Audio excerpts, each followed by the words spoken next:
We'll stay up all night." "There," said Granny, shutting up the book she had been reading to the twins.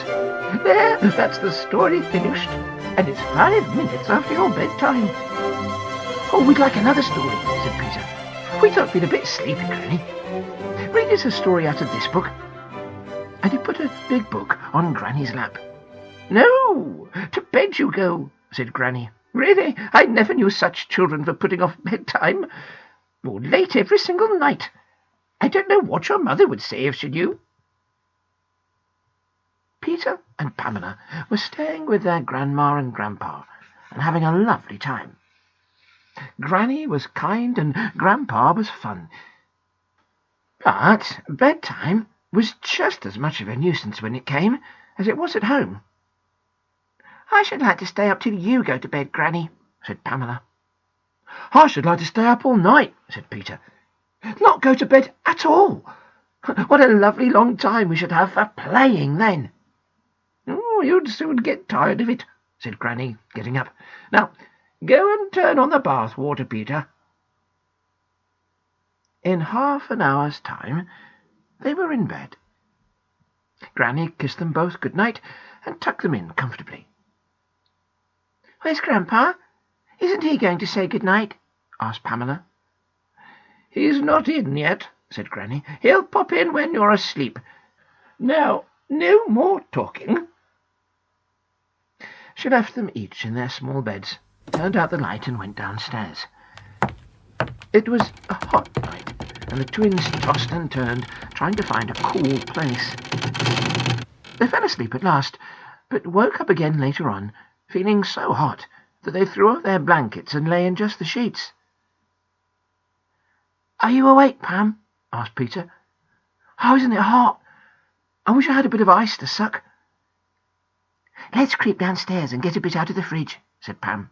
"Granny and Grandpa will both be in bed, because it must be awfully late now. They won't hear us if we're quiet." "Oh, yes, let's. But we mustn't slam the fridge door too loudly," said Peter. "It would wake up Granny at once. Oh, for a bit of ice. 2 bits. Come on, Pam." They crept downstairs, Peter in pyjamas and Pam in her nightdress. It really was much too hot to put on dressing gowns. They went into the dark kitchen and switched on the light. It wasn't long before they had 4 bits of ice in a cup. They shut the fridge door as quietly as they could, but it was so heavy that they couldn't help making a little noise. They stood and listened. Had Granny or Grandpa heard? Would they come downstairs and catch them? No. There wasn't a sound from upstairs. Good.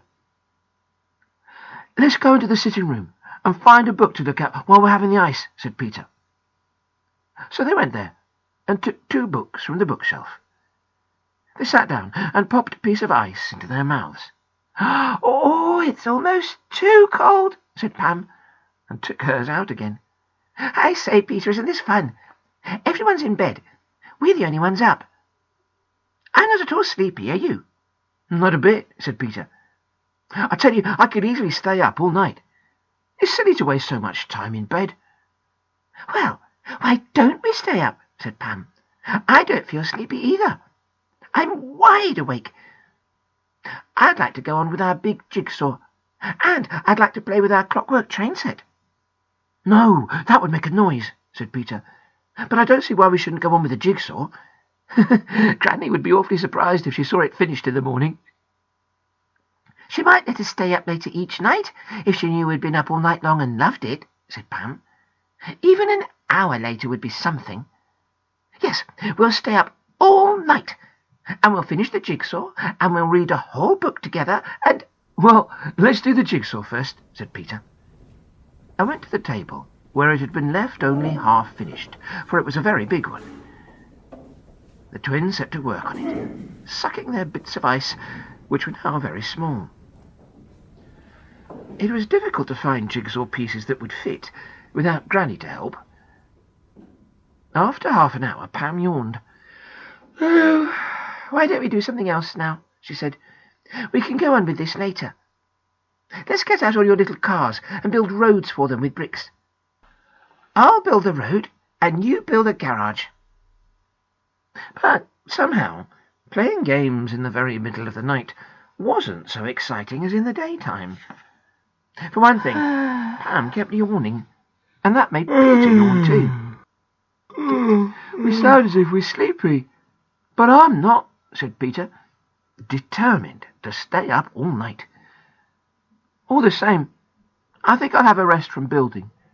This garage is rather difficult. You will keep using the bricks I'm looking for." He leant back against an armchair. Pam leant against the couch nearby. "I'll have a little rest as well," she said. And, would you believe it, in half a minute the twins were fast asleep. There they were, lolling back, their eyes fast shut.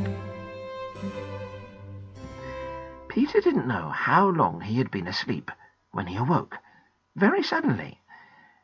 Some noise had disturbed him. At first he couldn't imagine where he was. Oh, then he remembered. Of course, he and Pam were staying up all night. He put out his hand to awake Pam and then stopped to listen. What was that noise? He listened intently. Was it Granny or Grandpa coming downstairs to find them? No, it wasn't footsteps coming down the stairs. It was someone opening the front door. He shook Pam sharply by the shoulder and spoke to her. "Pam," he whispered, "wake up! Someone's trying to open the front door. It must be a burglar. Quick, wake up!" Pam woke up in a fright and clutched hold of Peter. They both listened. Yes, someone had opened the front door. They heard the familiar creak it made. Then it was shut very quietly, and someone began to tiptoe along the hall. Oh dear, what were they to do? Suppose the burglar came into the sitting room and saw them? Suppose he took all Granny's silver ornaments that she was so proud of? Suppose... "We'll hide, Pam," whispered Peter. "Quick, behind the couch." So they crept behind the couch at once. "He's gone into the kitchen," whispered Pam. "I can hear him opening the larder door. He must be hungry. Have we time to rush upstairs and wake Grandpa?" "Yes," said Peter. But just as they were creeping out from behind the couch, they heard footsteps again coming from the kitchen into the hall, and they stayed where they were, holding their breath quite still. To their horror, the sitting-room door opened, and they heard a grunt. Then the light was switched off, and the key was turned in the lock. "The burglars locked us in," whispered Pam, very scared. "Whatever shall we do? Hadn't we better open the window and yell? Perhaps a policeman might hear us." "Oh, good idea," said Peter, and scrambled out of his hiding place at once. He went to the window and opened it. "Help!" he shouted. "Help! We've got a burglar here! Help!" And then, what a wonderful thing! A torch was suddenly switched on out in the road, and a gruff voice said, "What's all this? Who's shouting?" And it was the policeman they knew so well, who often held up the traffic in the town to let them cross the road. "Oh, it's us, the twins!" shouted Peter. "There's a burglar in our house! He's gone upstairs! He'll frighten our Granny and Grandpa!" Well, quite a lot of things happened after that. The policeman got in at the window and was annoyed to find the door locked so that he couldn't go upstairs. Then Granny began calling out, and Grandpa came running downstairs. "What's up? What's the matter?" he shouted. "What's all the noise about?" "We're in here! Unlock the door, Grandpa!" cried Peter. "The burglar locked us in!" The door was unlocked, and Grandpa came in. To the twins' surprise, he was fully dressed. They had expected him to be in his pyjamas. "Good evening, sir," said the policeman. I was coming down the road when I heard these children yelling for help. They said they heard a burglar breaking into the front door, and then going to the larder, and then up the stairs."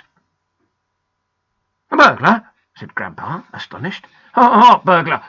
I've only just come home myself, Constable, not more than 5 minutes ago. I was at a meeting. I went to the larder to get myself a slab of cake, and then went upstairs to bed." "What in the world is all the fuss about? There's no burglar here." "Oh, a silly joke on the children's part, I suppose," said the policeman, looking crossly at the twins. "Calling me in through the window for nothing. But they were certainly locked in here, sir." "Well, I locked the door myself," said Grandpa. "I saw there was a light left on, as I thought, and I switched it off and locked the door. I usually do. Whatever are you twins doing here so late at night?" Well, we were staying up all night long," said Peter, feeling very silly indeed now. "We had gone to bed, but we got up again. We thought it would be fun to stay up all night, just for once." "And we fell asleep, Grandpa, and didn't know you'd come home," said Pam, beginning to cry. "So when Peter woke up and heard someone at the front door, he didn't guess it was you. He thought it was a burglar. We were very frightened when you switched off the light and locked us in here." Grandpa began to laugh. "So you called in the police, did you?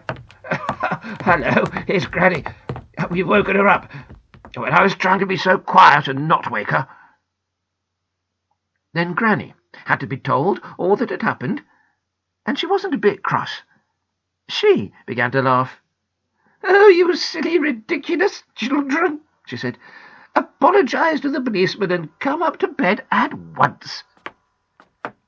And so the twins went up to bed and immediately fell fast asleep. They were very, very tired. Will you believe it? At bedtime the next night, Granny shut the book she had been reading to them and said, "Well, dears, now, what do you want to do tonight?